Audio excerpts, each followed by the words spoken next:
अस्सलाम वालेकुम। अगर आप ईबे पे काम कर रहे हैं या आप अभी नए सेलर हैं या अभी आपने काम शुरू करना है तो आपने ये 5 गलतियां कभी भी नहीं करनी। सबसे पहले तो आपने बगैर सर्च आउट आपने कोई भी प्रोडक्ट लिस्ट आउट नहीं करना, ठीक है। और उसकी प्रॉपर सोर्सिंग करनी है, अपने पास उस सोर्सिंग का लिंक रखना है, उसके बाद आपने लिस्ट करना है। क्योंकि हम सम टाइम बाय लुक देखते हैं कि ये प्रोडक्ट अच्छा लग रहा है तो हम उसको लिस्ट आउट कर देते हैं, लेकिन बाद में जब सम टाइम हम उसको जाके सोर्सिंग करते हैं, उसकी सोर्सिंग करते हैं तो वो बहुत सी दफ़ा ऐसा होता है कि वो आउट ऑफ स्टॉक हो जाता है। फिर हमें या तो ये करना पड़ता है कि हमें उसको उन सेम प्राइस सेल करना पड़ता है या रिफ़ंड करना पड़ता है, तो ये हमारे अकाउंट की हेल्थ को बहुत नेगेटिव इफेक्ट करता है। तो आपने ये चीज़ ज़रूर देखनी है। ईबे पता कैसे काम करता है, हमारे एस्टिमेट से काम नहीं करता। ईबे हमारे डाटा से, हमारे ईबे पे जो प्रोडक्ट सेल होते हैं ज़्यादा से ज़्यादा आप वो सर्च किया करें जो एक प्रॉब्लम सॉल्व, एक घर का जो मसला है ना वो सॉल्व करे, जो बेसिक नीड है उसको पूरी करे, उस चीज़ को आप देखा करें, ठीक है। आप ये ना देखा करें कि इसका कमीशन कितना है या क्या, हर चीज़ को आपने देखना है उसकी। जैसे मैंने आपको पहले भी वीडियोस में बताया कि आपने उसकी सोल्ड हिस्ट्री देखनी है। अब ये प्रोडक्ट है, इसकी सोल्ड हिस्ट्री हम देखते हैं।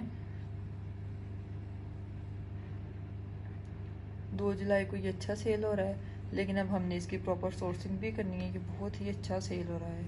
अब हमने जस्ट एक का नहीं देखना, हमने 5-6 सेलर्स का देखना है।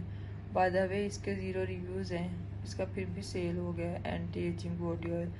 अब हमने इसकी पिक्चर को सेव कर लिया और अब हमने जाना है, ये मैंने खोला हुआ है अली एक्सप्रेस। इधर हमने जाके क्या करना है, हमने वो फ़ोटो अपलोड करनी है और हमने इसकी सोर्सिंग करनी है प्रॉपर, ठीक है।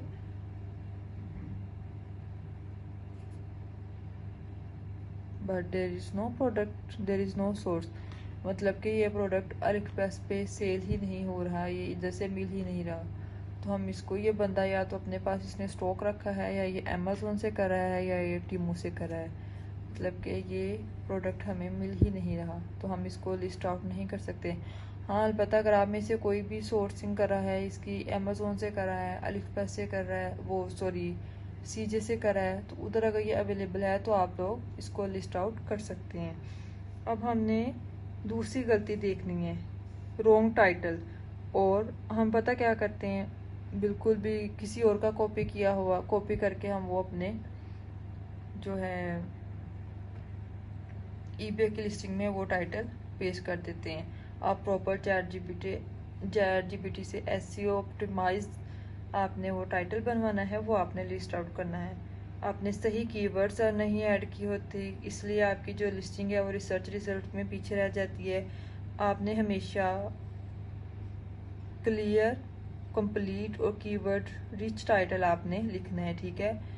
Pricing, third the most biggest mistake, pricing mistake. कुछ लोग बहुत ज़्यादा कीमत रख देते हैं जबकि कुछ इतनी कम कि मुनाफा ही नहीं बचता और बाकी सेलर्स को भी उसकी इफेक्ट होती है। अब मैं जब सम टाइम करती हूँ, प्रोडक्ट्स लगाती हूँ, तो अगर मैंने इसमें से 3 पाउंड का भी प्रॉफिट निकालना होता है तो कुछ सेलर ने उसको बिल्कुल ही हाफ पाउंड प्रॉफिट पे लगाया होता है, क्योंकि वो नए सेलर होते हैं, उन्होंने अपनी सेल लेनी होती है, अपने अकाउंट की हेल्थ को उन्होंने ग्रो करना होता है। तो आपने स्टार्टिंग में आप 1 से 2 पाउंड की प्रॉफिट रखें, बाद में आप ऐसा ऐसा जैसे आपके रिव्यूज़ इंक्रीज़ होते जाएँ, जैसे आपकी सेल इंक्रीज़ होती जाए, आप अपने प्रोडक्ट की क्वालिटी इन्हांस करें, अपने प्रोडक्ट की प्राइस इन्हांस करें, ठीक है। अपने आपने कंपटीटर्स को देखना है कि किस लिहाज से उन्होंने प्राइस रखी है, ये चीज़ आपने देखनी है। फोर्थ मिस्टेक, कस्टमर सर्विस को नज़रअंदाज करना। मतलब कि अगर आप प्रोडक्ट लगाते हैं, उसकी कोई मिस्टेक आ गई है, उससे वो कोई फॉल्टी प्रोडक्ट चला गया है, तो आपने अपने कस्टमर को एज आ गुड सेलर आपने, बहुत पता क्या है, अंग्रेज़ बहुत ज़्यादा वो हैं, पोजेसिव से हैं हर चीज़ को। हम पाकिस्तानी उनसे बहुत आगे हैं, मतलब हम छोटी सी चीज़ को लेकर इतना बॉदर नहीं करते, वो बहुत जल्दी हाइपर हो जाते हैं, बहुत जल्दी रिएक्ट करते हैं हर चीज़ों को, वो बहुत जल्दी ना वो अग्रेसिव हो जाते हैं। तो हमने एक पोलाइट वे में उनसे बात करनी है, अपने बायर का जल्दी जवाब देना है, बट उसकी जो है हर चीज़ को आपने अगर कोई मसला है तो वो सॉल्व करवाना है, क्योंकि ईबे कस्टमर सर्विस जो है वो भी आपके रिव्यू में ऐड करता है, पॉजिटिव फीडबैक में वो लाई जाती है और वो देखता है। इसलिए आपने कस्टमर सर्विस को भी मोस्ट इम्पोर्टेंटली लेना है, उसको निगलेक्ट नहीं करना। सबसे और पांचवी सबसे बड़ी गलती, हम लोग अभी पता रिसेंटली क्या हुआ, हमारे एक था प्रोडक्ट जो मैंने लगाया हुआ, उस पर ना काउंटरफीट इशू आ गया, तो जिसकी वजह से अकाउंट में 2-3 नेगेटिव फीडबैक भी आ गए और मैं बहुत जल्दी डिसअपॉइंट हो गई। और मैंने अपने हस्बैंड को कहा कि बस हम इधर स्टॉप लगा देते हैं, ये काम नहीं चलेगा अब तो। उसकी वजह से हमारी सेल भी थोड़ी सी रुक गई, डाउन हो गई। तो तब उन्होंने मुझे कहा कि इतनी अभी तो हमने स्टार्ट किया है, इतनी जल्दी हार नहीं माननी, पहले हर चीज़ को देखो, उसको करो। और वो भी हमने इशू सॉल्व कर लिया।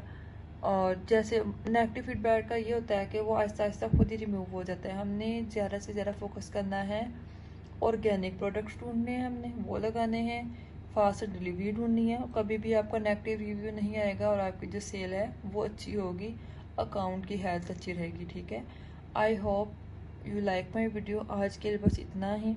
अगर कोई क्वेश्चन है तो प्लीज़ उसको ज़रूर ड्रॉप डाउन किया करें, थोड़ा सा मोटिवेट किया करें, चैनल को सब्सक्राइब करें, वीडियो को लाइक करें और अपना नेक्स्ट टॉपिक नीचे ज़रूर लिस्ट डाउन कीजिएगा।